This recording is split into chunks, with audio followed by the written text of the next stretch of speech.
Assalamualaikum warahmatullahi wabarakatuh. Saudara-saudaraku yang saya cintai, saya banggakan, bertemu lagi dengan saya Agus Mar dari lereng Gunung Selamet di Banyumas, Jawa Tengah. Hari ini Jumat 14 Februari 2025. Beberapa hari yang lalu saya dikirimi sebuah flyer yang isinya adalah pengumuman tentang sebuah acara tablik akbar di Kabupaten Purbalingga, Jawa Tengah, yang isinya begini, saya baca. Densus 88 AT Polri Satgaswil Jawa Tengah menyelenggarakan tablik akbar spesial dengan tema keindahan akidah Ahlus Sunnah dalam menjaga NKRI, insya Allah bersama Ustadz Abdullah Zain LCMA, pengasuh Ponpes Tunas Ilmu Purbalingga. Pada hari Ahad 23 Februari 2025 atau 24 Saban 1446 Hijriah, pukul 09.00 sampai dengan selesai. Tempat di Masjid Agung Darussalam Purbalingga. Masjid Agung Darussalam itu masjid yang di sebelah alun-alun Kabupaten Purbalingga. Muslimin, muslimah dibuka untuk umum. Nah, ini penyelenggaranya adalah Densus 88 Polri. Nah, di bawah ini banyak sponsornya nih. Ada Yufid TV, Usman TV, dan lain-lain. Mengapa saya kaget? Karena pengisi acara tablik akbar ini adalah Ustadz Abdullah Zain LCMA yang selama ini dikenal sebagai Ustadz Salafi Wahabi. Ya, terlihat bahwa di situ ada Yufid TV dan sebagainya, karena emang ya semua orang tahu yang mengikuti peta pergerakan harokah Islam di tanah air, peta politik Islam, peta pemikiran Islam di tanah air pasti tahu siapa apa Yufid TV, siapa Abdullah Zain. Tentu saja ini mengejutkan karena yang ngundang atau yang menyelenggarakan adalah Densus 88, di mana Densus kan memiliki tugas khusus di dalam pencegahan dan penindakan kelompok-kelompok intoleran, kelompok-kelompok radikal, bahkan teroris, para terorisme gitu loh. Tentulah ini mengejutkan karena menurut saya bertentangan dengan visi misi dan apa yang seharusnya dikerjakan oleh Densus 88. Mengapa kemudian yang diundang justru Ustadz Abdullah Zain? Mengapa bukan Ustadz atau ulama kiai yang dari tokoh-tokoh muslim moderat? Jejak Abdullah Zain diantaranya ya sebagaimana yang biasa dilakukan oleh kelompok-kelompok Salafi Wahabi, sukanya membidngahkan amaliyah orang-orang NU, membidngahkan, menyesatkan, menerakakan. Itu platform mereka.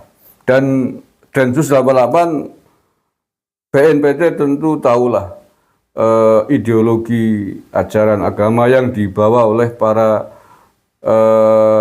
terpidana teroris, oleh para teroris yang mereka tangkap.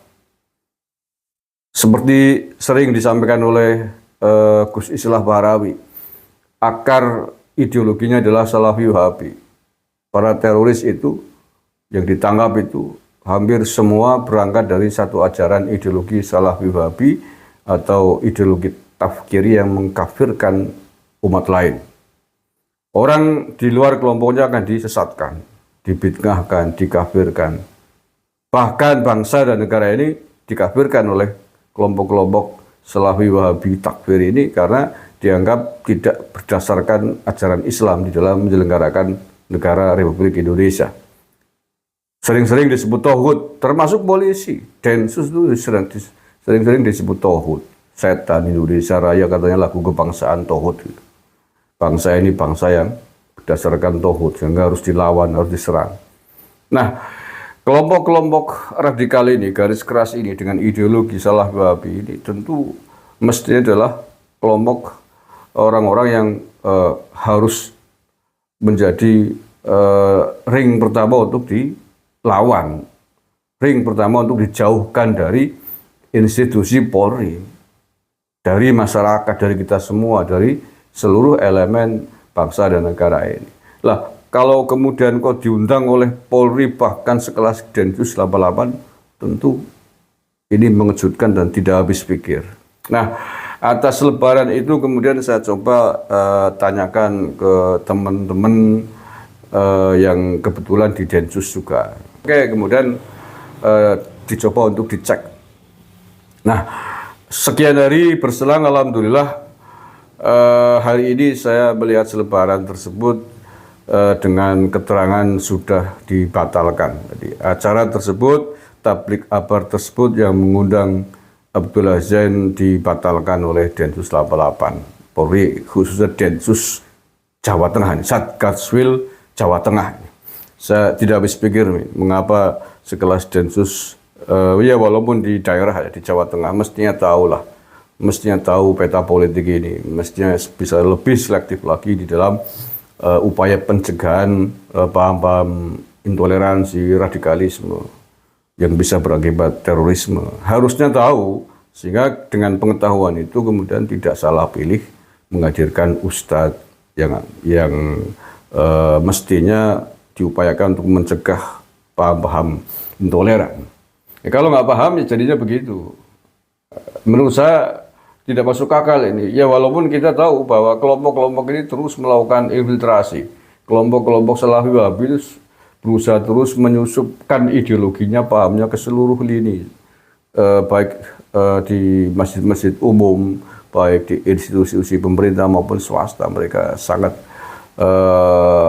cerdas menelusupkan paham mereka. Ya pada awal-awalnya mereka tidak mungkin akan ngomong tentang jati diri ideologi mereka. Tapi ketika sudah terpesona, ketika sudah mereka ikut suka dengan pengajarannya, nanti jati diri aslinya akan keluar. Ya, dan ini sudah berlangsung sangat lama sebenarnya. Maka tidak aneh kalau kemudian muncul polisi cinta sunnah. Polisi atau grup komunitas polisi cinta sunnah kan sudah diketahui mafhum. Itu adalah kelompok-kelompok polisi yang terpapar ajaran Salafi Wahabi. Dan jumlahnya nggak sedikit ribuan. Tuh Gus Islah Parawi pernah memaparkan itu. Lebih dari 20.000 itu. Polisi cinta sunnah ya. Ya mudah-mudahan seiring berjalannya waktu kelompok polisi cinta sunnah ini sudah bisa disadarkan kembali ke pangkuan Negara Kesatuan Republik Indonesia dengan jati diri dan kesetiaan yang tidak diragukan lagi. Dan tidak lagi mengikuti kajian-kajian yang diselenggarakan oleh Ustadz Salafi Wahabi. Ya, itu harus saya kira.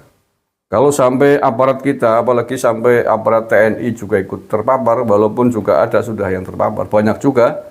Ya, sumbernya yang saya terima juga dari Gus Islah Parawi, ribuan juga.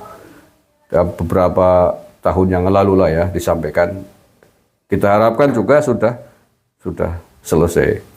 Sudah tercuci kembali, sudah dideradikalisasi kembali. Mudah-mudahan kita berharap hari ini sudah tidak ada lagi aparat TNI Polri yang terpapar oleh virus-virus ideologi Wahabisme ini. Bahaya kalau sampai terpapar. Karena kalau sudah terpapar ikut-ikutan mengatakan bahwa negara ini negara kafir, wah bisa menimbulkan pemberontakan, berbahaya sekali. Alhamdulillah sekali lagi bahwa acara tablik akbar di Purbalingga ini sudah dibatalkan.